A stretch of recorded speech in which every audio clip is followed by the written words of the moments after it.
क्या हुआ? नहीं, मेरी लड़की ने सुसाइड कर दिया है, ये खबर आई है। एक पाँव बेड के इस तरफ, एक पाँव बेड के इस तरफ मिला गया। जब तक पेल्विक गर्डल नहीं टूटता है, इस तरह दो पाँव को नहीं चीरा जा सकता है।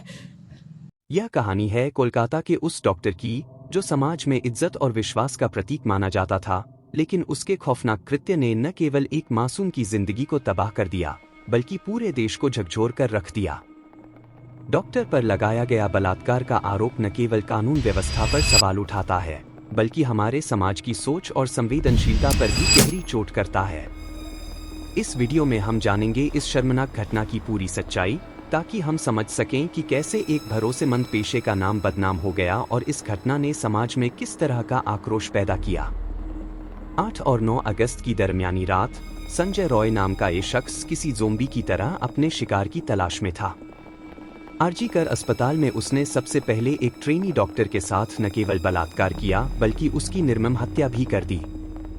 लेकिन यहाँ कहानी खत्म नहीं होती। हत्या से पहले और बाद में संजय ने अन्य महिलाओं के साथ भी छेड़छाड़ और बदतमीजी की। इस पूरी वारदात का पर्दाफाश तब हुआ जब सीबीआई ने पिछले 24 घंटों के दौरान संजय की हरकतों की स्कैनिंग की। ये सामने आया कि उस रात संजय ने 4 बार अस्पताल का चक्कर लगाया। 3 बार तो वो वहां से खाली हाथ लौटा, लेकिन चौथी बार उसने जो किया वह रोंगटे खड़े कर देने वाला था।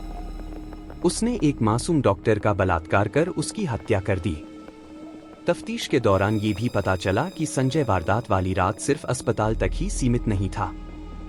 वह अस्पताल के पास एक रेड लाइट एरिया में भी गया था और वहां से लौटते वक्त रास्ते में एक और लड़की से छेड़छाड़ की थी। इस बात से साफ होता है कि संजय रॉय का इरादा महिलाओं के प्रति बेहद खतरनाक और विकृत था। 8 अगस्त को अस्पताल में घूमने के बहाने संजय रॉय अपने एक और सिविक वॉलंटियर दोस्त के साथ वहां गया था। इस दोस्त का एक रिश्तेदार अस्पताल में भर्ती था, जिसे देखने के बहाने संजय वहां घूम रहा था। लेकिन ये सिलसिला यही नहीं रुका। इस खौफनाक वारदात को अंजाम देने के बाद संजय ने एक महिला को फोन किया जिसे वह दीदी कहता था, लेकिन फोन पर उसने उस महिला से भी बेहद बदतमीजी की। सीसीटीवी फुटेज में दिखा कि 8 अगस्त की रात संजय अस्पताल से बाहर निकल रहा था। तफ्तीश में ये भी पता चला कि संजय रॉय अपने दोस्त के साथ 2 रेड लाइट एरिया में गया था, एक सोनागाछी और दूसरा चेतला।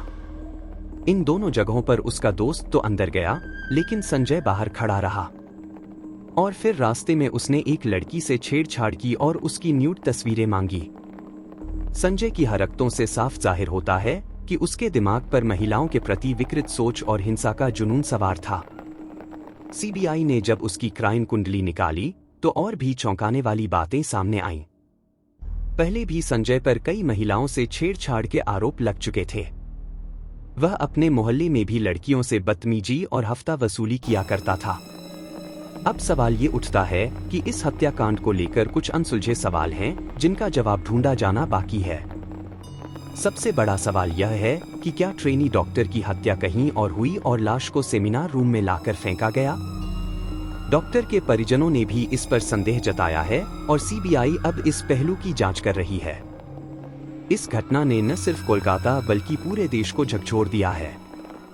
सुप्रीम कोर्ट ने इस मामले में पश्चिम बंगाल सरकार और पुलिस को कड़ी फटकार लगाई है और उनसे जवाब मांगा है। कोर्ट ने इस वारदात की तफ्तीश और केस को संभालने में हुई ढिलाई को लेकर कई सवाल उठाए हैं। इस घटना ने एक बार फिर से यह सवाल खड़ा कर दिया है कि हमारे समाज में महिलाओं की सुरक्षा के लिए क्या पर्याप्त उपाय किए जा रहे हैं।